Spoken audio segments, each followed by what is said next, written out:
Hi, good evening. This is Evie, and just as I promised, I will discuss a topic, something very small.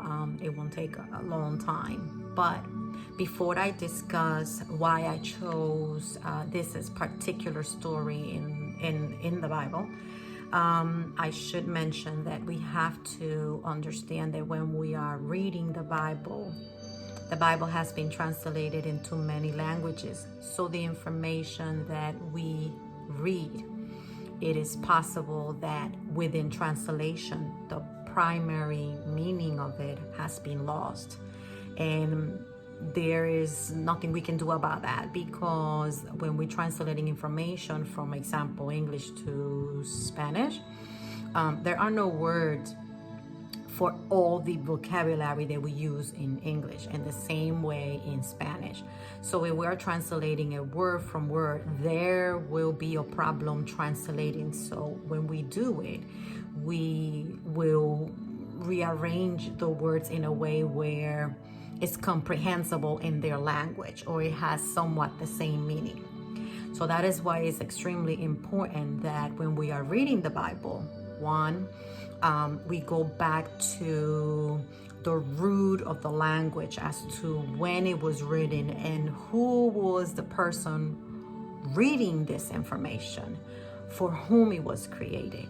And also, if there is a word that stands out to you, go back to the origin of that word, what language was first spoken or written to, and what did it mean in that language. Because it is possible that when it was translated, either we changed the translation or we realized that it is the same thing as another one. And I will explain that in another story, which I just finished doing a research on that, and it was kind of interesting to see the misconception when we misinterpret information, and what does that create in the future when we read wherever, whether it's the Bible or old or ancient, especially ancient books. The other thing that we have to remember is that many times old, ancient language, actually, that's the proper way, when they were written from right to left, not left to right. And the reason for that is because when they started imprinting the information on the scrolls, if they will do it like we will write it, they will erase it as they're writing it. The ink will go. And so they felt that it was better when they will write it this way, because if not, it will erase, particularly if you were writing on a scroll or on the walls or whatever they were writing it. That is one explanation. I'm pretty sure there's more explanation on the ancient level, but because ancient language at times it was written in one way, when it was translated, we don't know for sure that the person translated from the correct way that they were writing it, or if they were translated as we see things now, which is from left to right. With that being said, I will discuss the topic on Exodus, and I'm only going to focus on chapter 3 and Bible verse from, I believe it's 5 all the way to 14. Now, I'm only saying those two, between those verses, because first of all, I like when there's a part that when God connected with Moses, and where the bush was burning, and there was a beginning of a communication between God and Moses. Moses, it seems like he's walking forward, and before he does that, God tells Moses to take his sandals off, because he's about to enter holy ground. And that is the purpose for me doing this. And the second purpose is where lower in other verses, and specifically 14, God refer himself to I am that I am. And he in fact tells Moses, and I'm paraphrasing, that that's how the people of Israel know that it is their God who's coming for their rescue.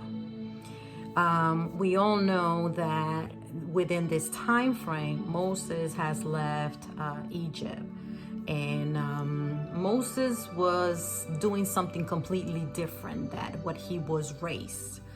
He was raised by, the Egyptians, so he was rich among, he was wealthy and all of that.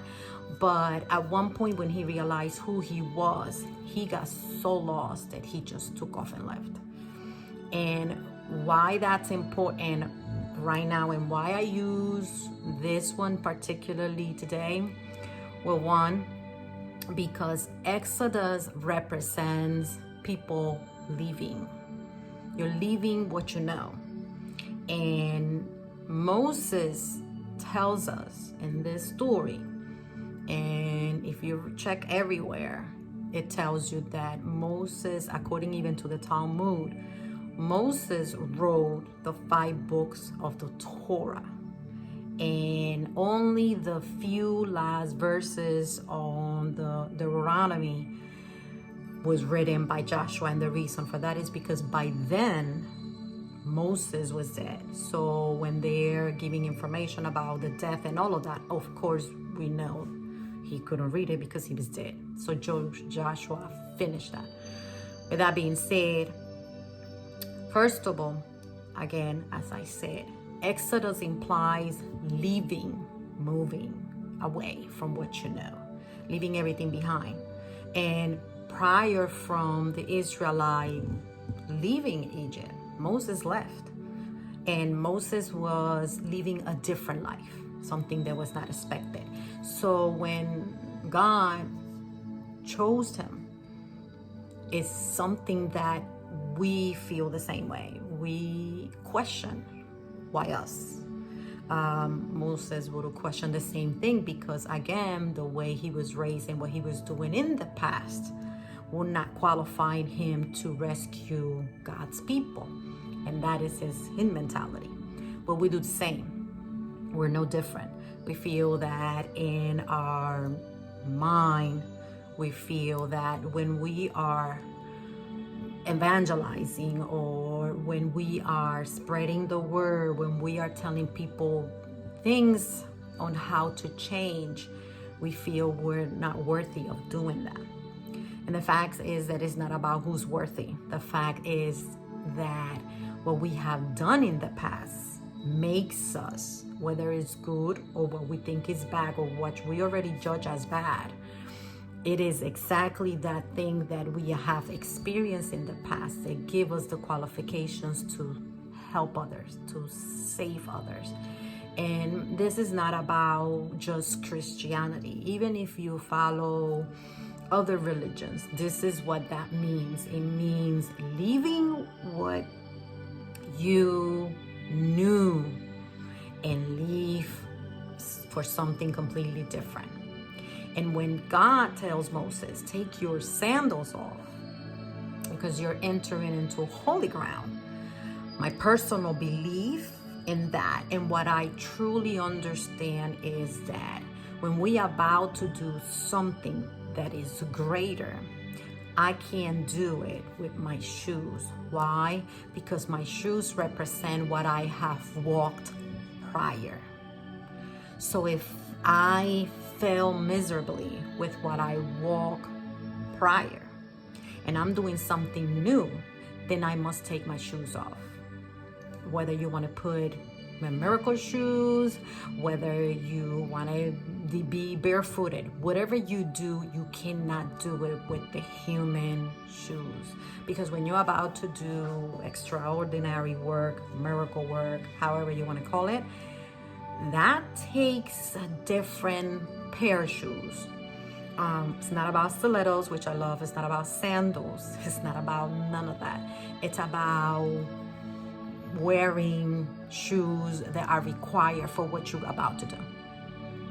And because of it, since he also mentioned that they are holy, that tells me that he's about to do great things for the greater good. And the Bible is very explicit as to what he did. And us during this time are meant to do the same. We are meant to leave our old dogma behind, our own beliefs that hasn't served us anymore. It does not serve us now, and it will not serve us in the future. So that's why we have to change. That's why we have to be different. That's why the shoes of the past can no longer be worn, because what you're going to do from now on implies something different, something greater. But when God said to Moses, tell the Israelites, I am that I am, I am, there's something behind that. And that is because not only am I supposed to take my shoes off, but I'm supposed to say and direct myself as to who truly I am. And during this time, that is crucial. Why? Because by you saying I am, you all also have to create an affirmation behind the I am. So if you are somebody who wants to help others heal, whether it's through Reiki, through helping people awake the Kundalini, teach them how to do that through meditation, or do evangelism and have those ministries within the church where you go and help people and help them heal, then you have to say, I am a healer. I am a teacher, if that's what you're going to do, if you're a teacher. If you are somebody who brings love to others, then you become the compassion. You become the love, the understanding of God. And you have to say that. You have to say it, not just say it through words, but you have to believe it. So your heart has to be part of that. And that's why your old shoes cannot be worn, because it is saying to you right now, I am whatever you're going to be. And in this time, it's not about if you're a Christian, if you are Buddhist, or if you follow Hinduism. It doesn't matter the religion. Even if you are somebody who does, believe in the psychics and reads the cards and all of that. It's not about that. If that is exactly what you want to be, and you want to do it with good intentions for the good of others and for the greater good, then you need to say that. You need to honor that.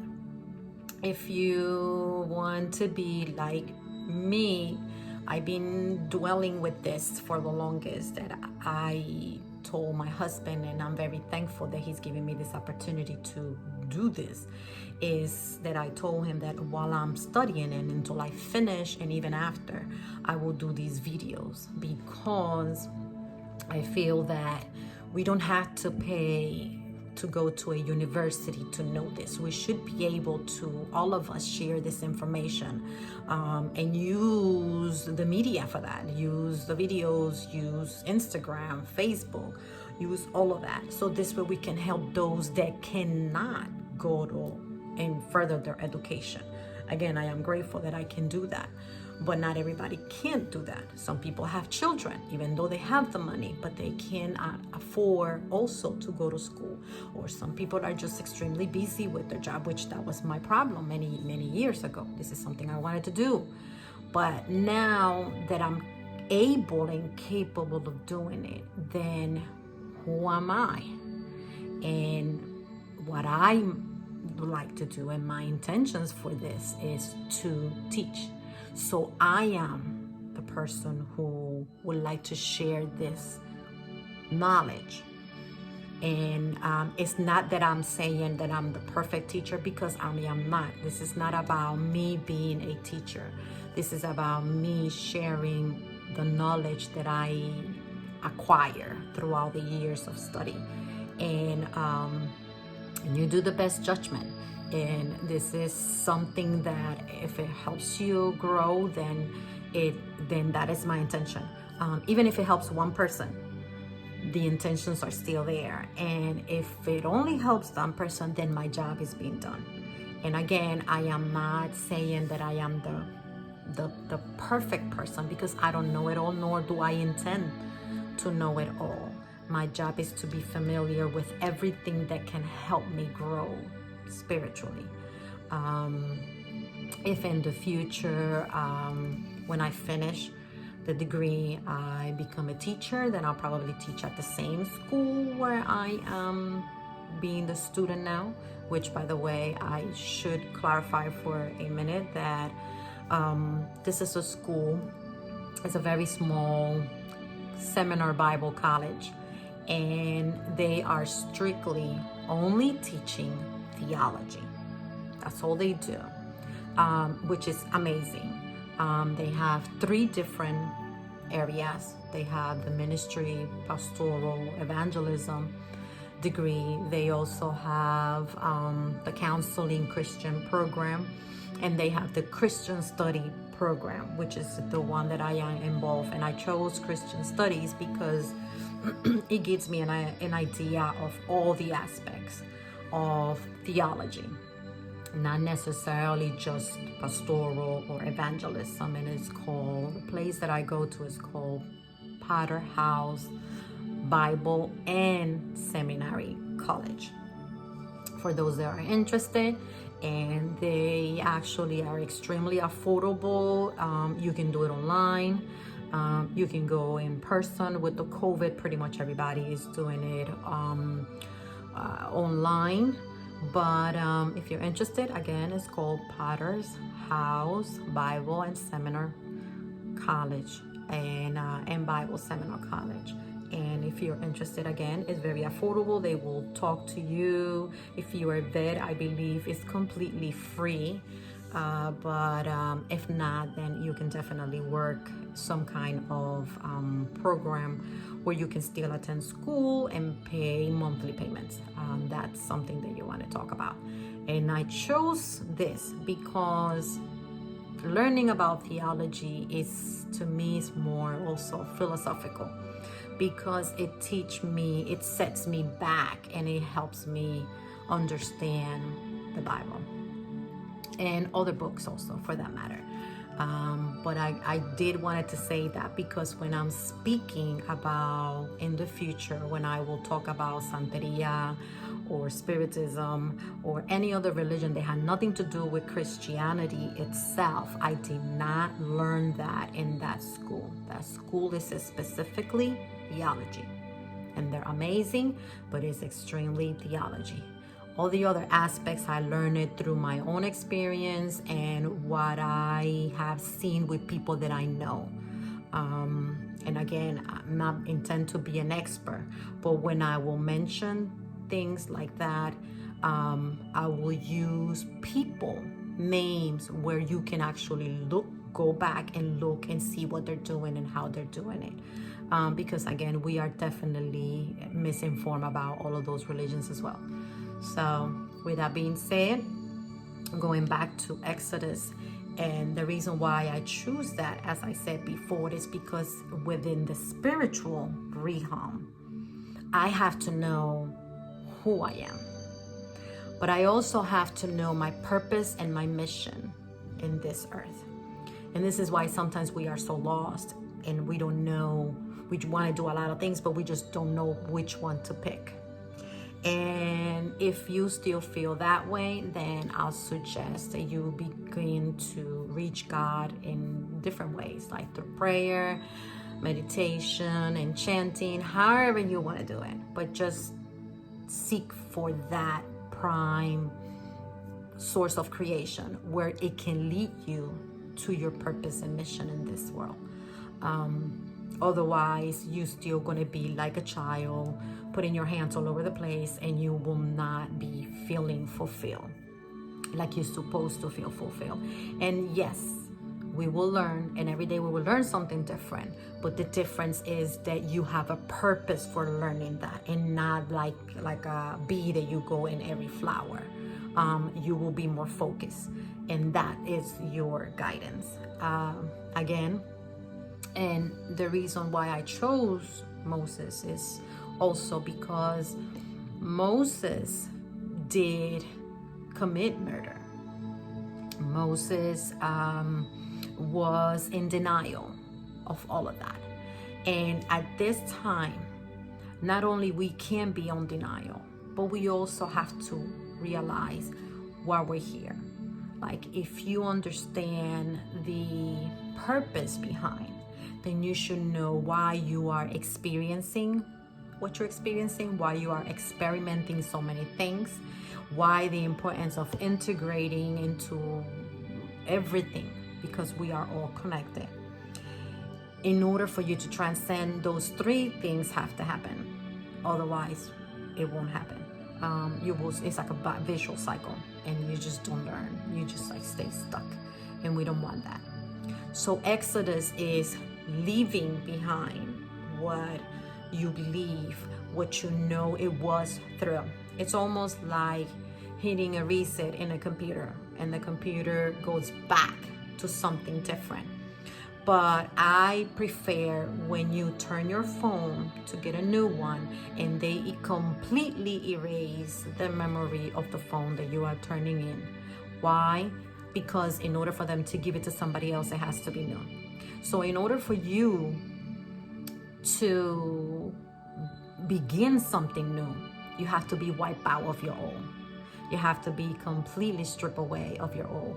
Otherwise, it won't happen, because you're still wearing the shoes that God already told you to take them off, and you haven't done that. And it's hard because we don't want to walk barefooted. We don't want to, we want those stilettos, we want those sandals, and it's hard. But if I need to become the vessel of God, I have to take my shoes off. I have to be allow, and this is where the word surrender comes from. You have to just allow that energy to guide you.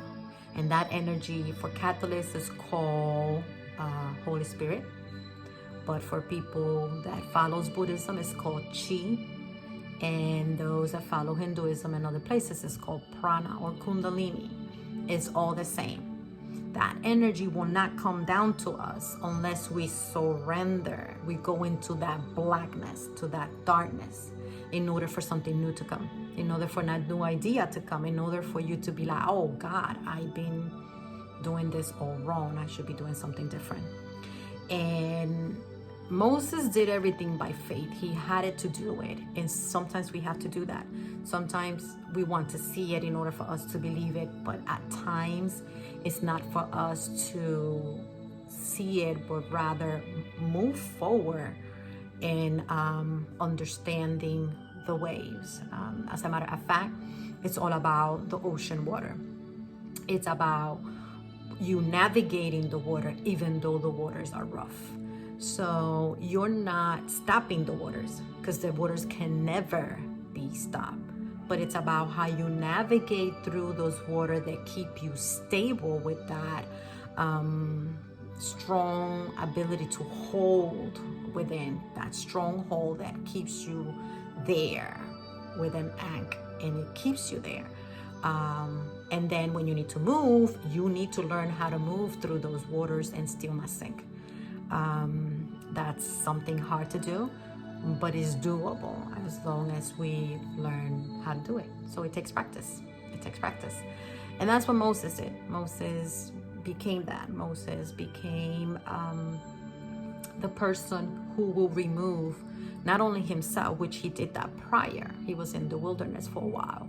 And then he came back to Egypt, a completely different person. And then through strength, and I'm not going to go into details with that because that is not my focus on this right now, but he actually not only saved himself from wherever he was at in the past, where where God the Father told him to take the shoes off, but he also came and rescued hundreds of people, thousands of people from Egypt. And that's where we are right now. So if I'm doing something different, I have to make sure that it's not just for me, but it's a collaboration where I'm also helping others. And that is my purpose for doing these videos. It's not about just me growing, like I said, if it helps even one person that is watching this video, then the mission is accomplished. So that's what I'm intending to do. No, I don't consider myself Moses. I'm not that. I'm not him. I am me. But my intentions is exactly that. Help others be awakening. Even if it is a seed where you on your own find information as I go through other videos and you discover, because like I said, I will give you names, where I read it, I will show you the book, or if it was a video, when the video came, what was the name of the video, and who said it. I'm not taking credit for none of that. For none of that I read.